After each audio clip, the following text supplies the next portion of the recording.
세계 언어 학계가 발칵 뒤집혔습니다. 중국, 일본, 유럽, 미국 학자들이 동시에 같은 결론을 내렸죠. 580년 역사, 24개 기호, 단 하나의 공통평가.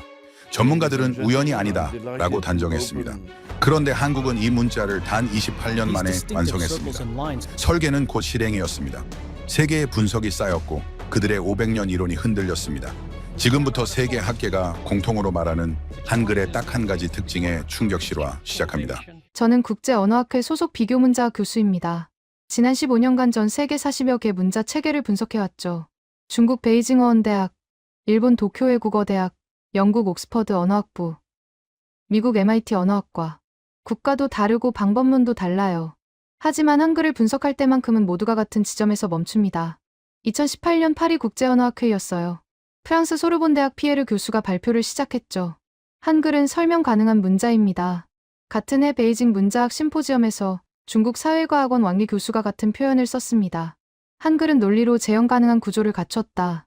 2019년 도쿄 비교언어학 컨퍼런스. 일본 교토대학 사토 교수도 같은 단어를 반복했어요. 규칙 기반 설명이 가능한 문자. 국가도 달랐고 언어 배경도 달랐습니다. 프랑스는 알파벳 문화권이죠. 중국은 표의문자 전통이고요. 일본은 가나 체계를 씁니다. 그런데 한글 앞에서는 모두가 같은 표현을 쓰더군요. 처음엔 우연이라 생각했어요. 학계에서 자주 쓰는 관용어구려니 했죠. 2020년 코로나 팬데믹 이후 온라인 학술 교류가 폭발했습니다. 저는 6개 대륙 23개국 언어학자들과 화상 세미나를 진행했죠. 주제는 디지털 시대의 문자 효율성이었어요. 각국 학자들이 자국 문자를 소개했습니다. 아랍어는 필기 예술성을 강조했죠. 한자는 의미 압축성을요. 키릴 문자는 의문 다양성을 내세웠습니다. 한국 세종학당재단 김 박사가 한글을 소개했어요. 5분 발표였습니다. 기역, 니은, 디귿의 생성 원리, 오의 조합 규칙, 받침의 재사용 구조. 설명이 끝나자 채팅창이 폭발했죠. 독일 훔볼트 대학 교수가 물었습니다. 이 규칙에 예외가 있습니까? 김 박사가 답했어요. 극소수입니다. 99%는 규칙으로 설명됩니다. 그 순간 화면 속 23명의 얼굴이 동시에 변했습니다. 놀라움이 아니었어요. 인정이었죠. 프랑스 교수가 말했습니다. 알파벳도 예외가 많습니다. 영어 발음 규칙만 봐도 그렇죠. 중국 교수가 고개를 끄덕였어요. 한자는 규칙보다 암기가 우선입니다. 일본 교수도 동의했습니다. 히라가나는 규칙적이지만 한자 조합에선 예외가 생깁니다. 저는 그때 깨달았어요. 이건 우연이 아니라는 걸. 세계학계가 한글을 평가할 때 공통으로 쓰는 기준이 있다는 거요. 감정도 아니고 문화적 찬사도 아니었습니다. 구조 분석의 결과였죠.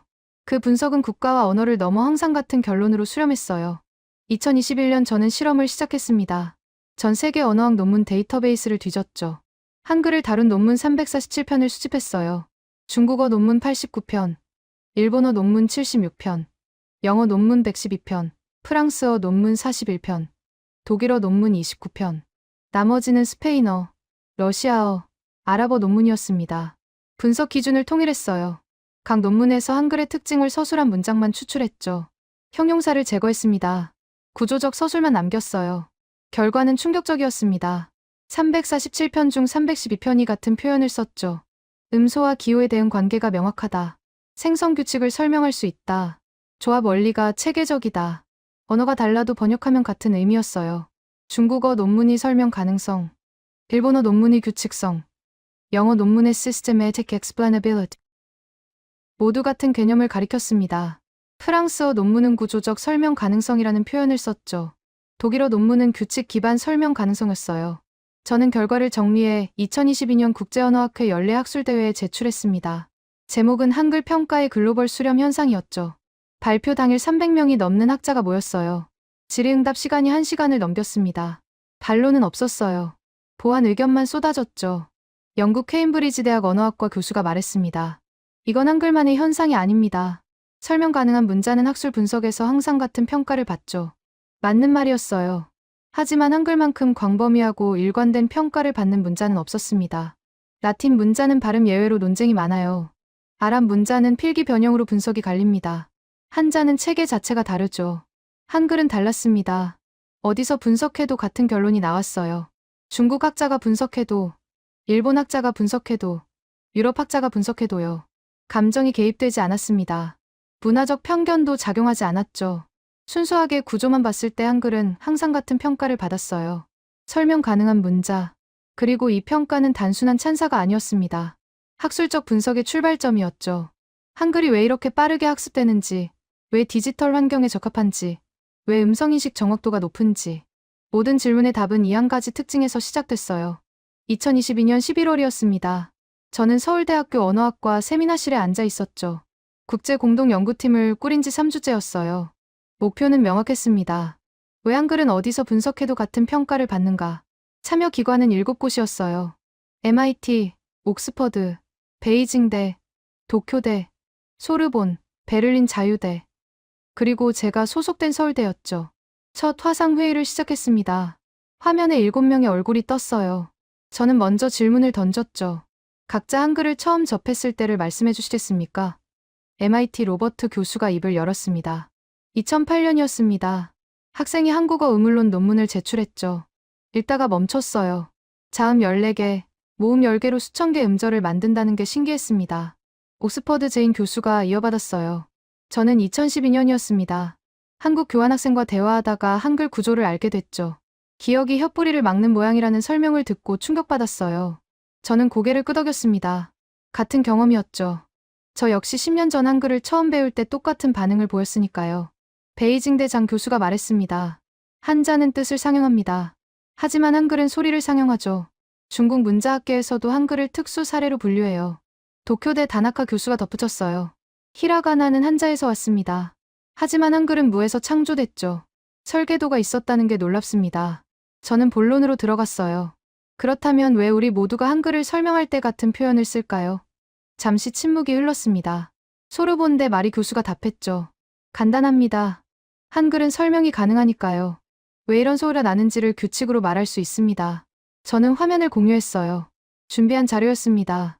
세계 주요 문자의 설명 가능성 비교표였죠. 라틴 문자, 한자, 아랍 문자, 히라가나, 한글. 각 문자의 생성 원리와 조합 규칙을 정리했습니다. 라틴 문자는 페니키아에서 왔지만 왜 AA가 이 모양인지 설명할 수 없어요. 아랍 문자도 역사는 있지만 형태의 논리는 없죠. 한자는 상형과 회의로 설명됩니다. 하지만 3,500자를 모두 이 원리로 설명할 순 없어요. 예외가 너무 많죠. 히라가나는 한자 초서체가 기원입니다. 미적 변형의 결과예요. 한글은 달랐습니다. 저는 표를 가리키며 설명했죠. 기억은 혀뿌리가 목구멍을 막는 모양입니다. 니은은 혀끝이 위신몸에 닿는 모양이죠. 디귿은 니은에 획을 더한 겁니다. 소리가 세지면 획이 추가돼요. 리을은 니은을 구부린 형태고요. 미음은 입술 모양입니다. 비읍은 미음에 획을 더했죠. 시옷은 이 모양이에요. 이응은 목구멍 모양입니다. 저는 모음으로 넘어갔습니다. 아는 하늘을 뜻하는 점과 땅을 뜻하는 가로획입니다. 어는 아에 획을 더한 거죠. 오는 점과 세로획이에요. 우는 오에 획을 더했습니다. 은은 땅, 이는 사람을 뜻하는 세로획만 있고요. MIT 로버트 교수가 화면을 뚫어지게 봤습니다. 이건 문자가 아닙니다. 시스템이죠. 입력과 출력이 명확한 시스템이에요. 저는 고개를 끄덕였어요. 정확한 지적이었습니다. 옥스퍼드 제인 교수가 말했죠. 그래서 설명이 가능한 겁니다. 각 기호가 왜 이런 모양인지를 논리로 말할 수 있어요. 베이징대 장 교수가 질문했습니다. 그럼 이 논리가 15세기에 이미 완성됐다는 건가요? 저는 자료를 하나 더 열었어요. 훈민정음 해례본 영인본이었죠. 1446년 문서에 다 나옵니다. 자음 생성 원리, 모음 조합 원리, 받침 재사용 원리. 다 여기 있어요. 도쿄대 다나카 교수가 놀랐습니다. 15세기에 음성학이 있었다는 겁니까? 저는 고개를 저었어요. 음성학이라는 학문은 없었죠. 하지만 발음 기관을 관찰하고 소리를 분류하고 기호로 만드는 방법론은 있었습니다. 세종대왕과 집현전 학자들이 만들었어요. 베를린 자유대 한스 교수가 끼어들었습니다. 그럼 이건 발명이 아니라 설계입니다. 문자를 설계했다는 거죠. 저는 고개를 끄덕였어요. 맞습니다. 다른 문자는 진화했습니다. 하지만 한글은 설계됐죠. 그래서 설명이 가능한 겁니다. 소르본대 마리 교수가 손을 들었어요. 그럼 이제 질문을 바꿔야 합니다. 왜 한글만 이렇게 설계되는가가 아니라 설계된 문자가 왜 학술 분석에서 이렇게 평가받는가를 물어야죠. 저는 미소 지었습니다.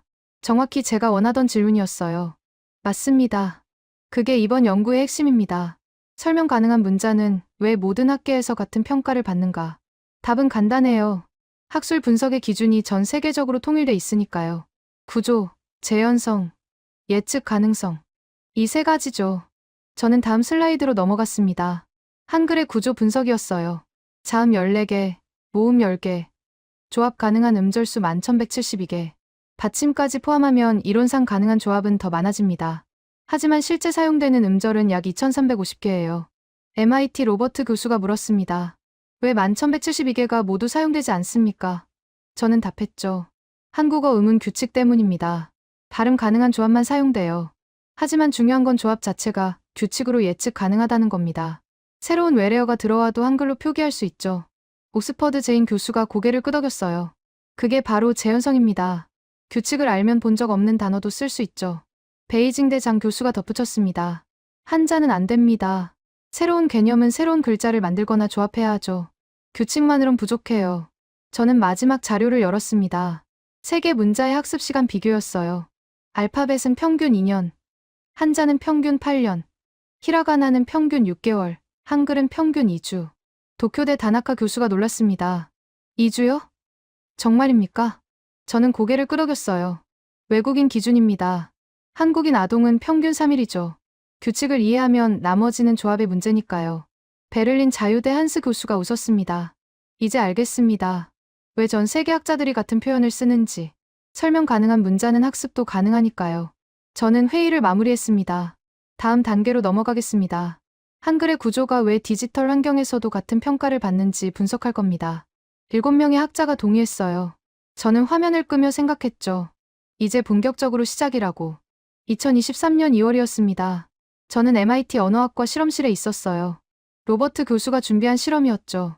목표는 명확했습니다. 한글의 구조적 특징을 실험으로 증명하라. 참여자는 20명이었어요. 한글을 본 적 없는 영어 원어민들이었습니다. 실험은 간단했어요. 1단계에서 자음 5개를 가르쳤죠. 기역, 니은, 디귿, 이을, 미음. 각 자음이 어떤 소리를 내는지만 알려줬습니다. 발음 기관은 설명하지 않았어요. 2단계에서 모음 3개를 가르쳤죠. 아, 오, 우. 역시 소리만 알려줬습니다. 조합 방법은 가르치지 않았어요.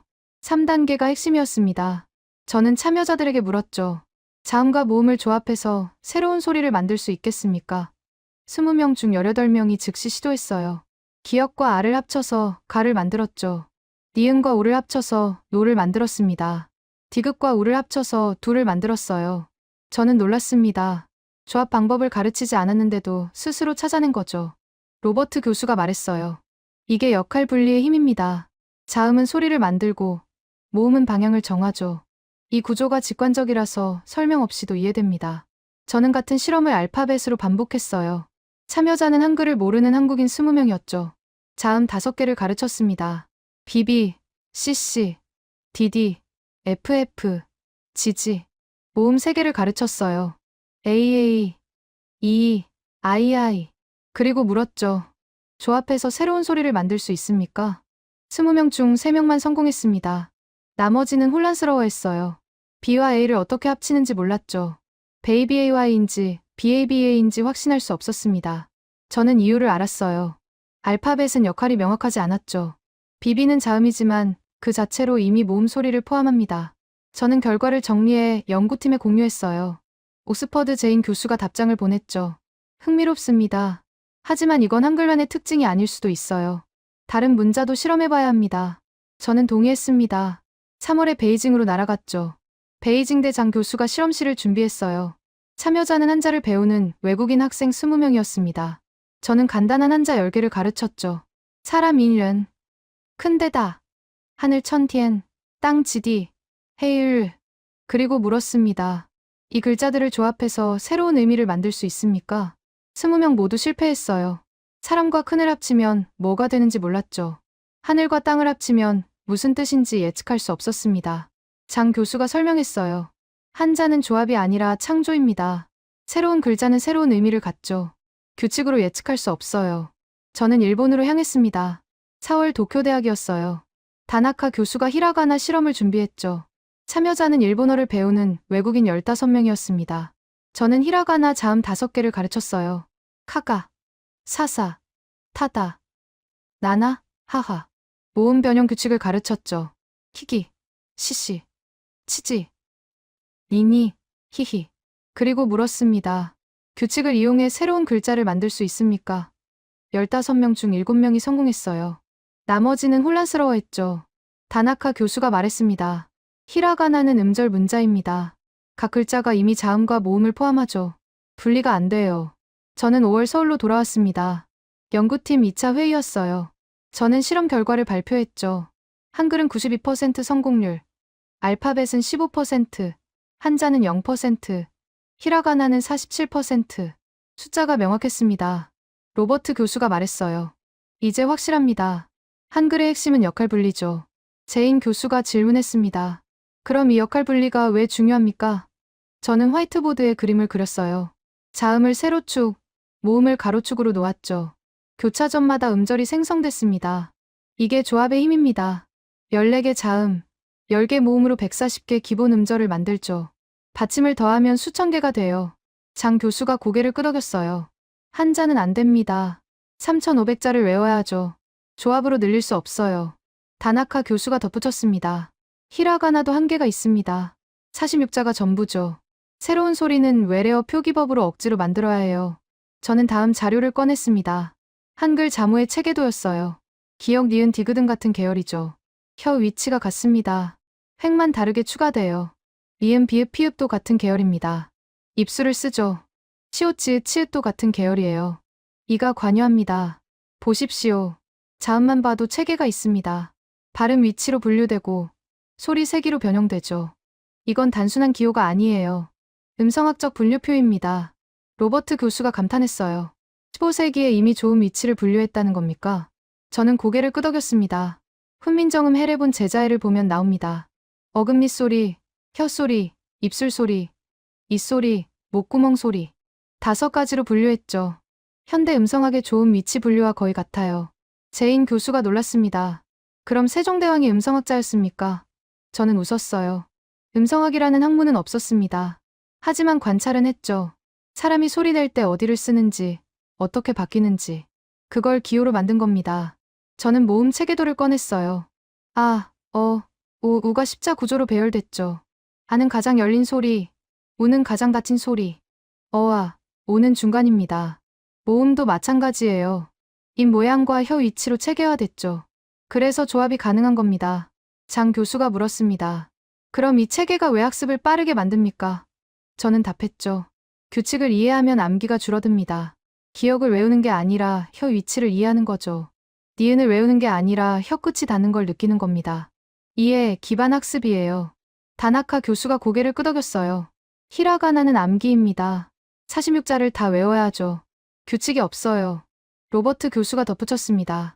알파벳도 비슷합니다. 26자는 금방 외우지만 조합 규칙이 복잡하죠. 발음 예외가 너무 많아요. 저는 마지막 슬라이드를 열었습니다. 세계학자들이 한글을 평가할 때 쓴 표현들이었어요. 역할이 명확하다. 기능이 분리됐다. 체계적이다. 예측 가능하다. 모두 같은 걸 가리켰죠. 자음과 모음의 역할 분리였습니다. 이게 답입니다. 세계학계가 공통으로 지목하는 한글의 특징은 바로 이겁니다. 자음은 소리를 만들고 모음은 방향을 정하죠.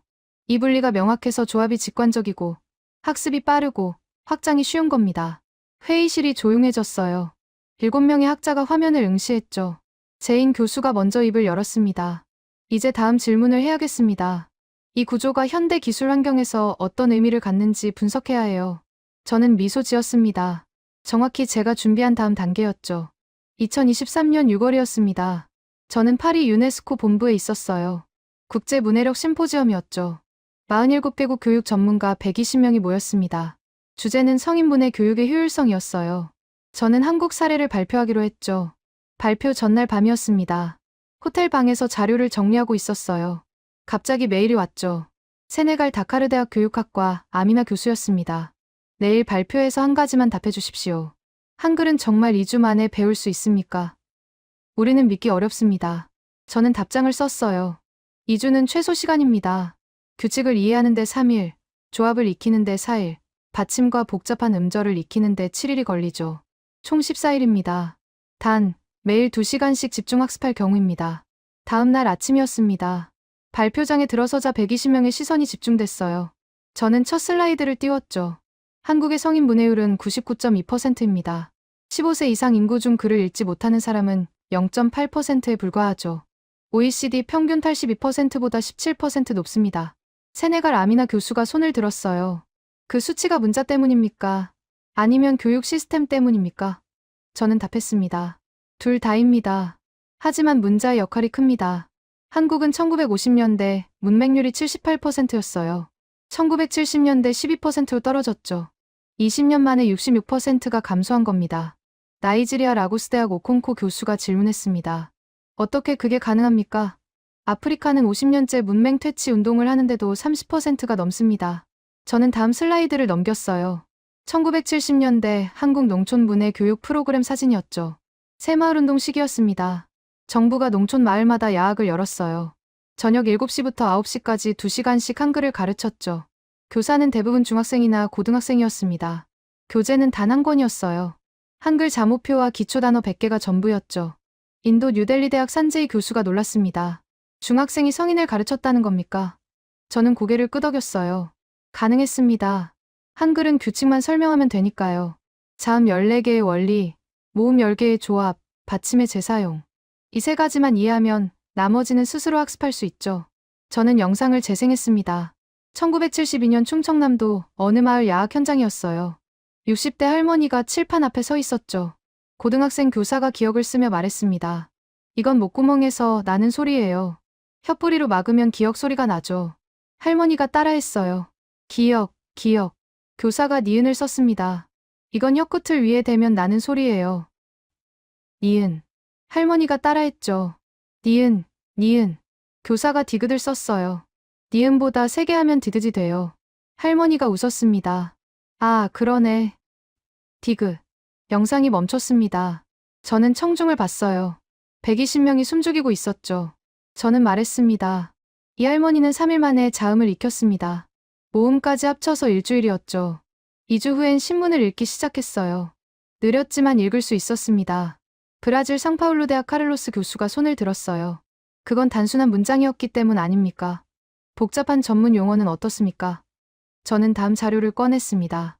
한국어 전문 용어 100개였어요.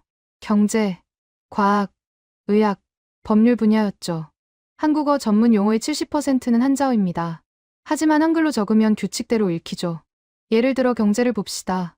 기역, 여, 이은, 지, 에. 5개 음절입니다. 각 음절은 자음, 모음, 받침의 조합이에요. 규칙을 알면 처음 보는 단어도 읽을 수 있죠. 케냐 나이로비 대학 음부구와 교수가 질문했습니다. 그럼 의미는 어떻게 합니까? 저는 답했어요. 읽는 것과 이해하는 건 다릅니다. 하지만 읽을 수 있으면 학습이 시작되죠. 사전을 찾을 수 있고, 질문할 수 있고, 문맥으로 유추할 수 있어요. 문맹 상태에선 불가능한 일입니다. 저는 비교 자료를 띄웠습니다. 영어권 성인분의 교육 통계였어요. 미국 성인분의 프로그램 평균 학습 기간은 18개월이었죠. 영국은 24개월이었습니다. 한국은 3개월이었어요. 6배에서 8배 차이가 났죠. 프랑스 리옹대학 피에르 교수가 항의했습니다. 그건 공정한 비교가 아닙니다. 영어는 철자와 발음이 다르죠. 한글은 표현 문자니까 당연히 쉽습니다. 저는 고개를 끄덕였어요. 맞습니다. 하지만 그게 바로 핵심입니다. 규칙이 명확한 문자는 학습 경로가 짧아요. 저는 다음 사례를 소개했습니다. 2019년 아프가니스탄 카불이었어요. 유엔 난민기구가 한글 문해 교육 실험 프로그램을 시작했죠. 참여자는 다리어를 쓰는 성인 여성 30명이었습니다. 문맹이었어요. 아랍 문자를 읽지 못했죠. 유엔은 한글로 다리어를 표기하는 방법을 개발했습니다. 한글의 자음과 모음으로 다리어 발음을 적는 거죠. 6주 프로그램이었어요. 결과는 놀라웠습니다. 30명 중 27명이 다리어를 한글로 읽고 쓸 수 있게 됐죠. 세네갈 아미나 교수가 일어섰습니다. 잠깐만요. 아랍 문자로는 못 읽었는데 한글로는 읽었다는 겁니까? 저는 고개를 끄덕였어요. 아랍 문자는 모음 표기가 생략되는 경우가 많습니다. 문맥으로 유추해야 하죠. 하지만 한글은 자음과 모음이 모두 표기돼요. 규칙만 알면 읽을 수 있습니다. 나이지리아 오콩코 교수가 메모를 하고 있었어요. 저는 마지막 슬라이드를 열었습니다. 세계 언어학자들이 한글 학습에 대해 쓴 평가였죠. MIT 언어습득 연구소 보고서였습니다. 한글은 규칙 학습이 곧 문자 습득으로 이어지는 드문 사례다. 옥스퍼드 언어학부 논문이었어요. 한글 학습자는 암기보다 이해에 의존한다. 이는 학습 속도를 가속화한다. 베이징대 중문과 연구 보고서였죠. 한글의 체계성은 교육학적으로 이상적인 구조다. 교사 의존도가 낮고 자기 주도 학습이 가능하다. 저는 청중을 받습니다. 규칙이 곧 학습 경로입니다. 한글은 이걸 증명한 문자죠. 자음과 모음의 원리를 이해하면 조합은 자동으로 따라와요. 받침 규칙을 알면 복잡한 음절도 읽을 수 있죠. 이게 15세기 설계의 힘입니다. 인도 산제이 교수가 물었습니다. 그럼 한글을 다른 언어에 적용할 수 있습니까? 저는 답했어요. 이미 시도되고 있습니다. 인도네시아 찌아찌아족이 2009년부터 한글로 자기 언어를 표기하고 있죠. 문자가 없던 언어에 한글을 적용한 겁니다. 브라질 카를로스 교수가 감탄했습니다. 그럼 한글은 범용표음 기호가 될 수 있다는 겁니까?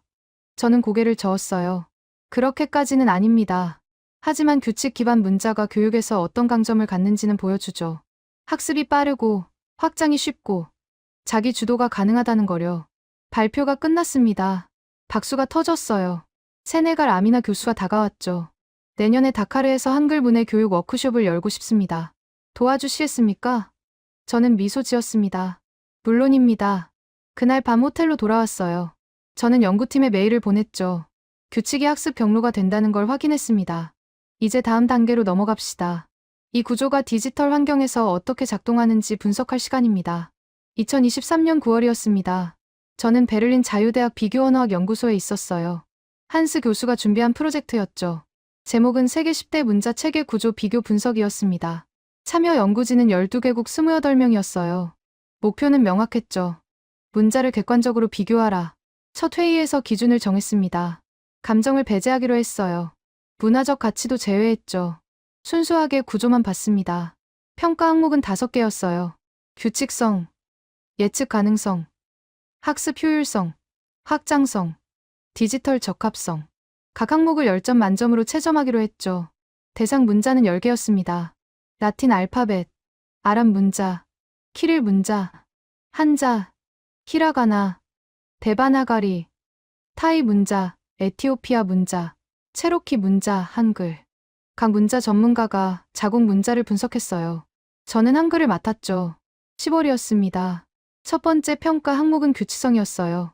각 문자가 얼마나 일관된 규칙을 갖췄는지 측정했죠. 영국 런던대학 제임스 교수가 라틴 알파벳을 발표했습니다. 26개 문자, 44개 음소.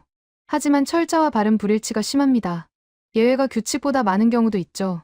그는 예를 들었어요. 영어 단어 카허와 더우를 보십시오. 같은 어우인데 발음이 완전히 다릅니다. 프랑스어는 더 복잡하죠. 무음 철자가 40%입니다. 평가 결과는 5.2점이었어요. 규칙은 있지만 예외가 너무 많았죠. 러시아 모스크바 대학 이반 교수가 키릴 문자를 발표했습니다. 33개 문자, 발음 대응이 비교적 명확합니다. 하지만 언어마다 변형이 달라요. 러시아어, 불가리아어, 세르비아어가 각각 다른 키릴 문자를 씁니다. 평가는 6.8점이었어요. 라틴 알파벳보다 규칙적이었죠. 중국 베이징대 장 교수가 한자를 발표했어요. 상용자 3,500자. 각자가 독립적입니다. 부수와 음부로 추정은 가능하지만 확정은 어렵죠. 예를 들어 허와 허은 같은 음부 거를 쓰지만 뜻이 완전히 다릅니다. 평가는 4.1점이었습니다. 규칙보다 암기가 우선이었죠. 일본 도쿄대 다나카 교수가 히라가나를 발표했어요. 46자. 각 글자가 정확히 한 음절을 나타냅니다. 예외가 거의 없죠. 하지만 확장이 불가능합니다. 새로운 소리는 표기할 수 없어요. 평가는 7.3점이었습니다. 규칙은 명확했지만 제한적이었죠. 제 차례였습니다. 저는 한글 구조를 설명했어요. 자음 14개, 모음 10개, 조합 규칙 100% 적용. 예외는 발음 규칙에서만 발생하며 이는 언어학적 이유가 명확합니다. 예를 들어 밥은 밥으로 적지만 바블에서는 바블로 발음되죠. 이는 연음 규칙 때문입니다. 저는 표를 보여줬습니다. 자음 14개와 모음 10개의 조합으로 만들 수 있는 기본 음절은 140개였어요. 받침을 추가하면 이론상 1172개였죠. 모든 조합이 규칙으로 설명됩니다. 기역과 아를 합치면 항상 가가 되죠. 예외가 없습니다. 평가는 9.4점이었어요. 독일 하이델베르크 대학 안나 교수가 손을 들었습니다. 9.4점이면 거의 완벽한 규칙성입니다. 0.6점이 감점된 이유는 뭡니까? 저는 답했어요. 발음 규칙의 예외 때문입니다. 예를 들어 가치는 가치로 발음되죠. 하지만 이것도 규칙입니다. 디귿, 티읕, 지읒 받침 뒤에 이응이 오면 국외음화되는 거죠. 한스 교수가 끼어들었어요. 그럼 그것도 규칙이면 10점 만점 아닙니까? 저는 고개를 저었습니다. 표기와 발음이 다른 경우를 예외로 봤습니다. 비록 의문론적 이유가 있어도요. 회의실이 조용해졌죠. 다른 문자들은 표기와 발음 불일치가 훨씬 많았으니까요. 11월이었습니다. 두 번째 평가 항목은 예측 가능성이었어요. 처음 보는 단어를 얼마나 정확히 읽을 수 있는지 측정했죠. 각국 연구진이 모국어가 아닌 참가자 100명을 대상으로 실험했습니다. 규칙만 가르치고 새로운 단어를 제시했어요. 라틴 알파벳은 평균 정확도 61%였습니다. 영어는 52%, 프랑스어는 58%, 독일어는 73%였죠. 키릴 문자는 78%였어요. 한자는 12%였습니다. 글자를 모르면 읽을 수 없었죠. 히라가나는 94%였어요. 음절이 고정돼 있으니까요. 한글은 96%였습니다. 참가자 100명 중 96명이 처음 보는 단어를 정확히 읽었어요. 저는 결과를 발표했죠. 규칙을 3일 가르쳤습니다. 그 후 한국어 단어 50개를 제시했어요. 참가자들은 평균 48개를 정확히 읽었습니다. 평가는 9.6점이었어요. 프랑스 파리 대학 소피 교수가 질문했습니다. 히라가나도 94%인데 왜 한글이 더 높은 점수를 받습니까? 저는 답했어요. 확장성 때문입니다. 히라가나는 46자가 전부죠. 새로운 소리는 표기할 수 없어요. 하지만 한글은 조합으로 무한 확장이 가능합니다. 12월이었습니다. 세 번째 평가는 학습 효율성이었어요. 비원어민이 읽기와 쓰기를 익히는데 걸리는 시간을 측정했죠. 라틴 알파벳은 평균 6개월이었습니다. 철자 규칙을 익히는데 시간이 걸렸어요. 아랍 문자는 8개월이었죠. 연결형이 복잡했습니다. 한자는 24개월이었어요. 상용자 3,500자를 익히는데 2년이 걸렸죠. 히라가나는 2개월이었습니다. 46자는 금방 외워졌어요. 한글은 3주였습니다. 자음 모음 원리 1주, 조합 연습 1주, 받침과 복잡 음절 1주, 총 21일이었죠. 한스 교수가 놀랐습니다. 3주면 읽고 쓸 수 있다는 겁니까? 저는 고개를 끄덕였어요. 유창하게는 아닙니다. 하지만 기본적인 문장은 읽고 쓸 수 있죠. 속도는 느려도 정확도는 높아요. 평가는 9.7점이었습니다. 2024년 1월이었습니다. 네 번째 평가는 확장성이었어요. 새로운 소리나 외래어를 얼마나 쉽게 표기할 수 있는지 측정했죠. 라틴 알파벳은 7.1점이었습니다. 조합으로 확장은 가능하지만 일관성이 떨어졌어요. 아랍 문자는 5.8점이었죠. 모음 표기가 약해서 외래어가 어려웠습니다. 한자는 3.2점이었어요. 새로운 글자를 만들거나 음차해야 했죠. 히라가나는 6.4점이었습니다. 가타카나로 외래어를 표기하지만 원음과 차이가 컸어요. 한글은 9.1점이었습니다. 자음과 모음 조합으로 대부분의 소리를 표기할 수 있었죠. 저는 예를 들었어요. 영어 스트레스는 한글로 스트레스입니다. S, T, 리, 에, 스. 오음절이죠. 일본어 가타카나로는 스토레스인데 스토레스로 발음돼요. 원음과 달라집니다. 하지만 한글은 원음에 가깝게 표기할 수 있죠. 마지막 평가는 디지털 적합성이었습니다. 컴퓨터 입력과 처리가 얼마나 효율적인지 측정했어요. 이 부분은 다음 단계에서 자세히 다루기로 했죠. 하지만 예비 평가에서 한글은 9.3점을 받았습니다. 자음과 모음 분리 입력이 가능했고 조합 알고리즘이 단순했어요. 2월 최종 발표였습니다. 한스 교수가 종합 점수를 공개했죠. 한글 47.1점, 히라가나 41.2점, 키릴 문자 38.7점, 라틴 알파벳 35.9점, 데바나가리 34.3점. 한글이 1위였습니다. 2위와 6점 차이였어요. 회의실이 웅성거렸습니다. 이탈리아 로마 대학 마르코 교수가 항의했어요. 이건 공정하지 않습니다. 평가 기준 자체가 한글에 유리하게 설계된 것 아닙니까? 한스 교수가 답했죠. 기준은 12개국이 합의했습니다. 규칙성, 예측 가능성, 학습 효율성, 확장성, 디지털 적합성. 이 5가지는 객관적 지표입니다. 저는 조용히 앉아 있었어요. 결과는 예상했지만 숫자로 보니 또 달랐죠. 한글이 압도적이었습니다. 하지만 중요한 건 점수가 아니었어요.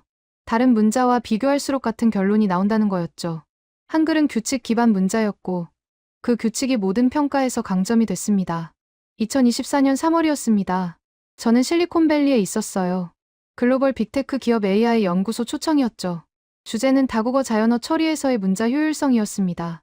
참석자는 15개 언어 AI 연구팀이었어요. 영어, 중국어, 일본어, 아랍어, 힌디어, 러시아어, 스페인어, 그리고 한국어 팀이었죠. 회의실에 들어서자 수석 연구원 데이비드가 말했습니다. 오늘 논의할 건 간단합니다. 왜 한국어 AI 모델은 다른 언어보다 훈련이 빠를까요? 저는 자리에 앉았어요. 예상한 질문이었죠. 데이비드가 화면을 켰습니다. 대형 언어 모델 훈련 데이터를 분석했습니다. 같은 양의 텍스트를 처리할 때 한국어는 영어보다 23% 빠르고 중국어보다 31% 빨랐죠. 일본어보다는 28% 빨랐습니다. 이유가 뭡니까? 중국 AI 팀 B 박사가 답했어요. 토크너 효율 때문 아닙니까? 한국어는 음절 단위로 처리되니까요. 데이비드가 고개를 저었습니다. 그것만으론 설명이 안 됩니다. 일본어도 음절 단위인데 한국어보다 느려요. 저는 손을 들었습니다. 한글의 구조적 특성 때문입니다. 자음과 모음이 분리돼 있어서 컴퓨터가 분해하고 재조합하기 쉽죠. 이게 AI 학습에서 패턴 인식을 빠르게 만듭니다. 데이비드가 고개를 끄덕였어요. 설명해 주시겠습니까? 저는 화이트보드로 갔습니다. 한글이라고 썼죠. 이 두 글자를 봅시다. 하는 기역, 니은의 조합이에요. 글은 기역, 이을의 조합입니다. 컴퓨터는 이걸 6개 요소로 분해할 수 있죠. 기역 2개, 니은 1개, 리을 1개, 1개, 1개. 이제 한국이라는 단어를 생각해 봅시다. 한은 이미 분해했고, 국은 기역, 기역입니다. 컴퓨터는 패턴을 발견하죠. 기역이 3번 반복됩니다. 이게 데이터 압축이에요. 같은 요소의 재사용이 많으니 학습이 빨라집니다. 일본 AI 팀 사토 박사가 질문했습니다. 히라가나는 왜 안 됩니까? 우리도 음절 단위인데요. 저는 답했어요. 히라가나는 분해가 안 됩니다. 가는 하나의 독립된 기호죠. 컴퓨터는 이걸 통째로 처리해야 해요. 하지만 한글의 가는 기역과 아로 분해됩니다. 이 차이가 큽니다. 데이비드가 다음 슬라이드를 열었어요. 실제 데이터입니다. 한국어 텍스트 1만 문장을 토큰화했습니다. 평균 토큰 수는 42,000개였죠. 같은 의미의 영어 텍스트는 58,000개였어요. 중국어는 61,000개였습니다. 하지만 중요한 건 여기부터입니다. 한국어 토큰을 자모 단위로 분해하면 12만 개가 돼요. 하지만 고유 자모는 24개뿐이죠. 12만 개 토큰이 24개 요소의 조합입니다. 영어는 고유 단어가 8,000개였어요. 중국어는 5,000자였죠. 아랍어 AI 팀 파티마 박사가 놀랐습니다. 그럼 한글은 24개 기호로 무한한 조합을 만든다는 겁니까? 저는 고개를 끄덕였어요. 이론상 그렇습니다. 실제로는 한국어 음은 규칙 때문에 제한되지만요. 그래도 다른 문자보다 훨씬 효율적이죠. 데이비드가 다음 실험 결과를 보여줬습니다. 음성인식 정확도 비교입니다. 같은 AI 모델에 15개 언어를 학습시켰어요. 1만 시간 음성 데이터로 훈련했죠. 결과는 놀라웠습니다. 한국어 정확도가 96.7%로 1위였어요. 2위는 스페인어 94.2%였죠. 저는 이유를 알았습니다. 한글은 발음과 표기가 거의 일치해요. 컴퓨터가 소리를 글자로 변환할 때 규칙만 적용하면 되죠. 영어는 같은 소리가 여러 철자로 표기되니까 혼란이 생깁니다. 영어, AI 팀 마이클 박사가 인정했어요. 맞습니다. 영어 음성인식의 최대 난제가 동음이 철자죠. there는 발음이 같지만 철자가 달라요. AI가 문맥 없이는 구분할 수 없습니다. 중국 AI 팀 B 박사가 덧붙였습니다. 중국어는 더 심각합니다. 성조 때문에 같은 한자가 4가지 다른 의미를 가져요. AI가 성조를 정확히 인식해야 하는데 이게 어렵죠. 데이비드가 다음 데이터를 꺼냈어요. 키워드 입력 효율성입니다. 같은 문장을 타이핑하는 데 걸리는 평균 키 입력수를 비교했죠. 영어는 문장당 평균 127타였습니다. 중국어는 평균 93타였어요. 한국어는 평균 78타였죠. 일본 AI 팀 사토 박사가 질문했습니다. 일본어는 어떻습니까? 데이비드가 답했어요. 일본어는 평균 105타였습니다. 히라가나, 가타카나, 한자를 전환해야 하니까요. 저는 설명을 추가했죠. 한글은 자음과 모음을 순서대로 치면 자동으로 조합됩니다. 전환이 필요 없어요. 데이비드가 마지막 슬라이드를 열었습니다. 이제 핵심 질문입니다. 왜 규칙 기반 문자는 AI 환경에서 유리할까요? 회의실이 조용해졌어요. 저는 답했습니다. AI는 패턴을 학습하죠. 규칙이 명확하면 패턴도 명확해요. 예외가 적으면 학습이 빠르고 분해와 조합이 쉬우면 처리가 효율적입니다. 한글은 이 3가지를 모두 만족해요.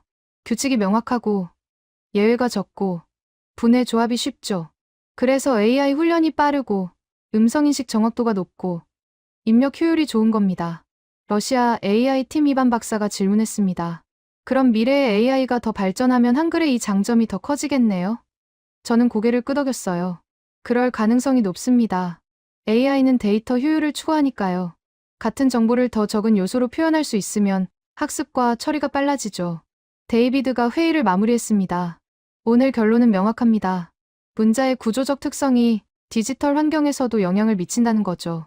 15세기에 설계된 한글이 21세기 AI 시대에도 효율적인 이유는 규칙 기반 구조 때문입니다.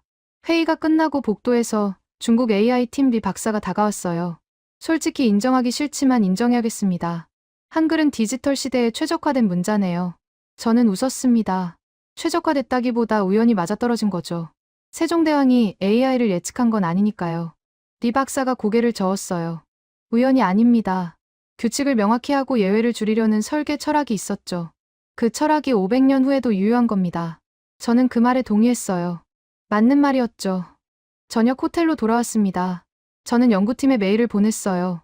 디지털 환경에서도 같은 평가를 확인했습니다. 규칙 기반 문자는 AI 시대에도 강점을 유지하죠. 이제 마지막 단계입니다. 왜 이 평가가 일관되는지 결론을 내려야 합니다. 밤 11시였습니다. MIT 로버트 교수에게서 답장이 왔어요. 흥미로운 결과입니다. 내일 화상회의 잡읍시다. 최종 분석을 시작할 때입니다. 저는 노트북을 덮었죠. 이제 끝이 보였습니다. 세계 학계가 한글에 대해 공통으로 말하는 한 가지. 그 답이 명확해지고 있었어요. 2024년 5월이었습니다. 저는 서울대학교 연구실에 앉아 있었어요. 지난 2년간의 연구 데이터를 정리하고 있었죠. 파리, 베이징, 도쿄, 베를린, 실리콘밸리. 모든 곳에서 같은 결론이 나왔습니다. 하지만 한 가지 의문이 남았어요. 왜 모두가 같은 표현을 쓸까? 저는 화상회의를 소집했습니다. 연구팀 7명이 접속했죠. MIT 로버트 교수, 옥스퍼드 제인 교수, 베이징대 장 교수, 도쿄대 다나카 교수, 소르본대 마리 교수, 베를린 자유대 한스 교수, 그리고 저였어요. 로버트 교수가 먼저 말했습니다. 2년 동안 우리가 발견한 건 뭡니까? 한글이 최고의 문자라는 겁니까? 저는 고개를 저었어요. 아닙니다. 그런 결론은 내리지 않았죠. 우리가 발견한 건 일관성입니다. 제인 교수가 질문했습니다. 일관성이요. 저는 화면을 공유했어요. 지난 2년간 수집한 논문 547편의 키워드 분석이었죠. 보십시오. 중국 학자 89명, 일본 학자 76명, 유럽 학자 153명, 미국 학자 112명, 기타 지역 학자 117명, 총 547명이 한글을 분석했습니다. 이들이 쓴 평가 표현을 추출했어요. 국가와 언어가 달라도 번역하면 같은 의미였죠. 설명 가능하다, 규칙적이다, 체계적이다, 예측 가능하다. 547편 중 512편이 이 네 가지 중 하나를 썼습니다. 93.6%예요. 장 교수가 놀랐습니다. 93.6%면 거의 절대적인 합의 아닙니까? 저는 고개를 끄덕였어요. 그렇습니다. 하지만 중요한 건 이게 한글을 최고라고 말하는 게 아니라는 겁니다. 이건 구조적 특성을 서술한 거죠. 다나카 교수가 끼어들었어요. 무슨 차이입니까? 저는 답했습니다. 최고라는 건 가치 판단입니다. 하지만 설명 가능하다는 건 사실 서술이죠. 예를 들어 히라가나도 규칙적입니다. 하지만 확장성이 없어요. 라틴 알파벳은 확장성이 있지만 예외가 많죠. 한글은 규칙적이면서 확장 가능하다는 겁니다. 마리 교수가 질문했습니다. 그럼 왜 이 일관성이 중요합니까? 저는 다음 자료를 열었어요. 세계 언어학학회 20개의 문자 평가 기준이었죠. 보십시오. 국제음성학회, 유니코드 컨소시엄, 유네스코 언어부서, 각국 언어학회. 모두 문자를 평가할 때 같은 기준을 씁니다. 규칙성, 재현성, 학습 효율성, 디지털 적합성. 이 네 가지예요. 한글은 이 네 가지 기준에서 모두 높은 점수를 받습니다. 그래서 어디서 분석해도 같은 평가가 나오는 거죠. 한스 교수가 고개를 끄덕였어요. 이제 이해됩니다. 한글이 특별한 게 아니라 평가 기준이 통일돼 있다는 거군요. 저는 손을 들었습니다. 반은 맞고 반은 틀렸습니다. 평가 기준은 통일돼 있죠. 하지만 한글이 이 기준에 부합하는 것도 사실입니다. 저는 비교표를 띄웠어요. 10대 주요 문자의 4대 기준 점수였죠. 한글은 규칙성 9.4점, 재현성 9.6점, 학습 효율성 9.7점, 디지털 적합성 9.3점이었습니다. 평균 9.5점이었어요. 2위인 히라가나는 평균 7.8점이었죠. 라틴 알파벳은 평균 6.2점이었습니다. 로버트 교수가 물었습니다. 그럼 한글은 최고가 맞는 거 아닙니까? 저는 고개를 저었어요. 최고라는 표현은 부적절합니다. 각 문자는 자기 언어와 문화에 최적화돼 있죠. 한자는 뜻을 압축하는 데 탁월합니다. 아랍 문자는 서예 예술성이 뛰어나고요. 한글은 음소 표기에 효율적이라는 거죠. 제인 교수가 끼어들었습니다. 하지만 현대 평가 기준에선 한글이 유리한 게 사실 아닙니까? 저는 동의했어요. 맞습니다. 현대 언어학과 디지털 기술은 규칙성과 효율성을 중시하죠. 이 기준에선 한글이 강점을 갖습니다. 하지만 예술성이나 역사성을 기준으로 하면 달라지겠죠. 장 교수가 말했습니다. 그럼 우리가 내려야 할 결론은 뭡니까? 저는 화면을 바꿨어요. 최종 보고서 초안이었죠. 세계학계가 한글에 대해 공통으로 말하는 건 이겁니다. 한글은 논리적으로 설명 가능한 문자 구조를 가진 매우 드문 사례다. 드물다는 게 중요합니다. 유일하다는 게 아니에요. 다른 문자도 부분적으로는 설명 가능하죠. 하지만 한글만큼 체계적이고 일관된 경우는 드뭅니다. 이게 우리의 결론이에요. 다나카 교수가 질문했습니다. 그럼 왜 15세기에 이런 문자가 만들어졌습니까? 저는 답했어요. 설계 철학 때문입니다. 세종대왕과 집현전 학자들은 백성이 쉽게 배울 수 있는 문자를 원했죠. 그래서 규칙을 명확히 하고 예외를 줄였습니다. 이 철학이 현대 평가 기준과 맞아떨어진 거예요.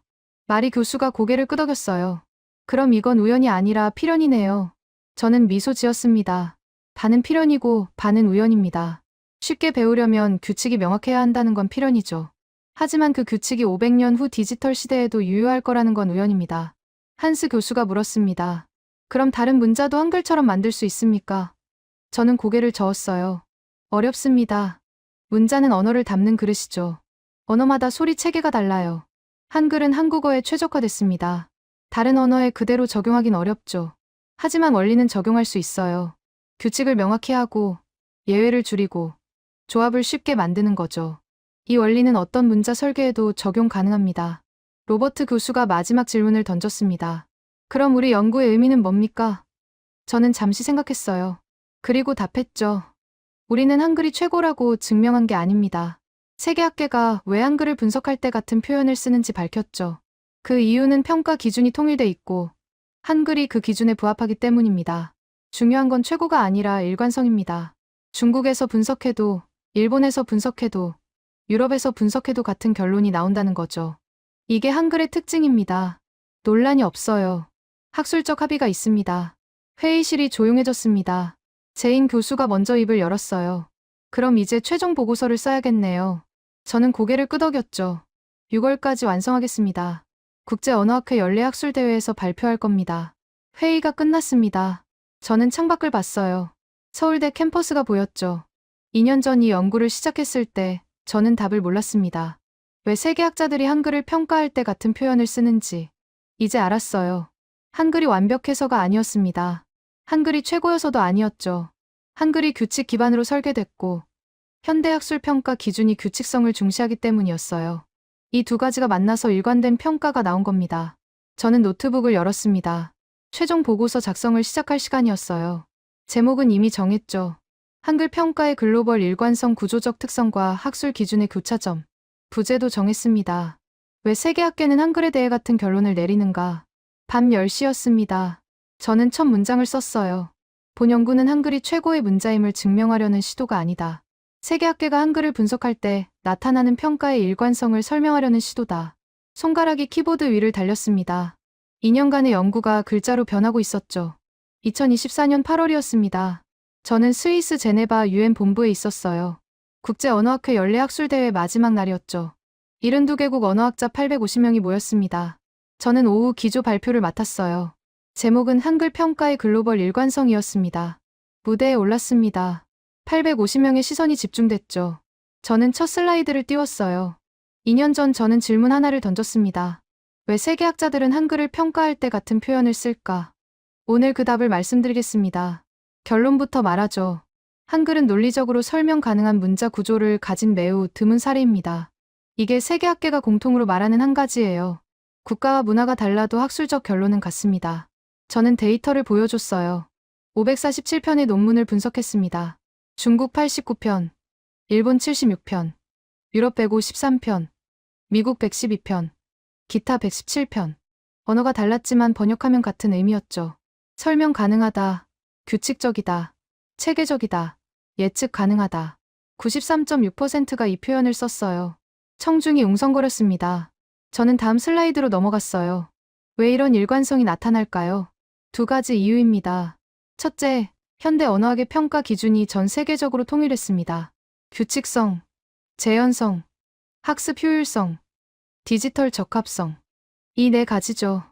둘째, 한글이 이 네 가지 기준에 부합합니다. 자음 14개와 모음 10개의 조합 규칙은 예외가 거의 없어요.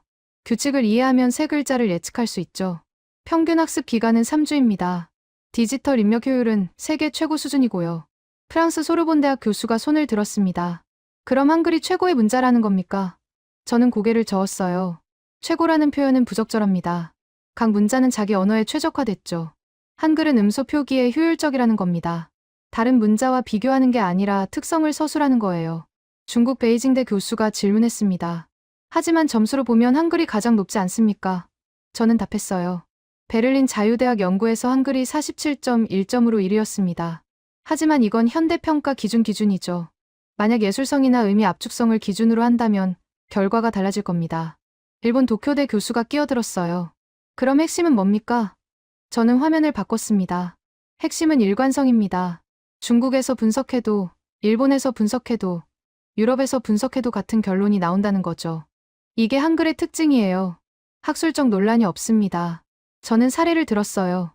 1997년 유네스코는 훈민정음을 세계기록유산으로 등재했습니다. 이유는 명확했죠. 문자 창제의 원리와 목적이 기록으로 남아있는 유일한 사례라는 겁니다. 이것도 일관성이에요. 설명 가능하다는 거죠. 2009년 인도네시아 찌아찌아족이 한글을 채택했습니다. 자기들 언어를 표기하기 위해서였죠. 왜 한글을 선택했을까요? 배우기 쉽고 규칙이 명확하기 때문입니다. 이것도 같은 평가예요. 저는 디지털 사례를 추가했습니다. 2023년 글로벌 빅테크 기업들이 다국어 AI 모델을 개발했습니다. 한국어 훈련 속도가 영어보다 23% 빨랐어요. 중국어보다 31% 빨랐죠. 음성인식 정확도는 96.7%로 1위였습니다. 왜일까요? 규칙 기반 구조 때문이에요. 독일 베를린 자유대학 교수가 감탄했습니다. 그럼 15세기 설계가 21세기에도 유효하다는 겁니까? 저는 고개를 끄덕였어요. 정확합니다. 세종대왕이 AI를 예측한 건 아니죠. 하지만 쉽게 배우려면 규칙이 명확해야 한다는 원리는 시대를 초월합니다. 그 원리가 디지털 시대에도 통하는 거예요. 저는 마지막 슬라이드를 열었습니다. 결론입니다. 세계학계가 한글에 대해 공통으로 말하는 건 이겁니다. 한글은 논리적으로 설명 가능한 문자다. 자음과 모음의 생성 원리가 명확하고 조합 규칙이 일관되고 예외가 적고 확장이 쉽다. 이건 찬사가 아닙니다. 사실 서술이죠. 감정이 개입되지 않았어요. 문화적 편견도 없습니다. 순수하게 구조만 봤을 때 나온 결론입니다. 그래서 어디서 분석해도 같은 평가가 나오는 거죠. 청중이 박수를 쳤습니다. 저는 마지막 말을 덧붙였어요. 한글이 특별한 건 완벽해서가 아닙니다. 일관된 평가를 받는다는 거죠. 세계 어디서나 같은 결론이 나옵니다. 이게 한글의 진짜 강점이에요. 논쟁이 없고 합의가 있고 재현 가능하다는 겁니다. 발표가 끝났습니다. 질의응답 시간이었어요. 30분 동안 12개의 질문이 쏟아졌죠. 대부분 비슷했습니다. 그럼 다른 언어도 한글처럼 만들 수 있나요? 한글의 원리를 새 문자 설계에 적용할 수 있나요? 왜 한글만 이렇게 설계됐나요? 저는 하나씩 답했어요. 한글 원리는 적용 가능하지만 각 언어에 맞춰야 합니다. 한글은 한국어 음운 체계에 최적화됐죠. 다른 언어는 다른 소리 체계를 가져요.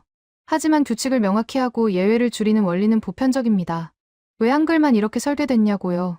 세종대왕의 목적이 명확했기 때문입니다. 백성이 쉽게 배우는 문자. 이 목표를 위해 규칙을 단순화하고 체계를 세웠죠. 다른 문자는 자연스럽게 진화했어요. 하지만 한글은 설계됐습니다. 이 차이가 큽니다. 오후 5시였습니다. 학회가 끝났어요. 복도에서 여러 학자들이 다가왔죠. 악수를 청했습니다. 명함을 건넸어요. 공동 연구를 제안했습니다. 저는 모두 받았죠. 2년 연구의 결실이었습니다. 저녁 호텔로 돌아왔어요. 저는 연구팀에 메일을 보냈습니다. 발표 성공적이었습니다. 질문도 많았고 반응도 좋았어요. 우리 연구는 이제 공식 학술 기록으로 남습니다. 2년간 고생하셨습니다. 답장이 하나씩 왔습니다. MIT 로버트 교수는 축하합니다라고 썼어요. 옥스퍼드 제인 교수는 다음 연구도 함께하고 싶습니다라고 했죠. 베이징대 장 교수는 한글의 가치를 재발견했습니다라고 적었습니다. 저는 창밖을 봤어요. 제네바 호수가 보였죠. 석양이 지고 있었습니다. 2년 전 파리 학회에서 시작한 질문. 이제 답을 찾았어요. 세계 학계가 한글에 대해 공통으로 말하는 한 가지. 설명 가능한 문자라는 것. 이건 단순한 찬사가 아니었습니다. 학술적 합의였죠. 증명 가능한 사실이었어요. 그리고 이 사실은 500년 전 한나라의 왕이 백성을 위해 만든 문자가 오늘날까지 유효하다는 걸 보여줬습니다. 저는 노트북을 열었어요. 다음 연구 주제를 적기 시작했죠. 한글 원리의 현대적 응용, 새로운 문자 설계를 위한 제안. 한글 연구는 끝났지만 한글의 원리를 확장하는 연구는 이제 시작이었습니다. 밤 11시였습니다. 저는 마지막 문장을 썼어요. 국가와 문화가 달라도 한글에 대한 학술적 결론은 같다. 한글은 논리적으로 설명 가능한 문자 구조를 가진 매우 드문 사례다. 이것이 세계가 공통으로 말한 한 가지다. 저장 버튼을 눌렀습니다. 2년간의 연구가 하나의 문장으로 압축됐어요. 저는 노트북을 덮었죠. 내일 서울로 돌아갑니다. 그리고 새로운 연구를 시작할 겁니다. 한글의 이야기는 여기서 끝이 아니었죠. 이제부터가 진짜 시작이었습니다.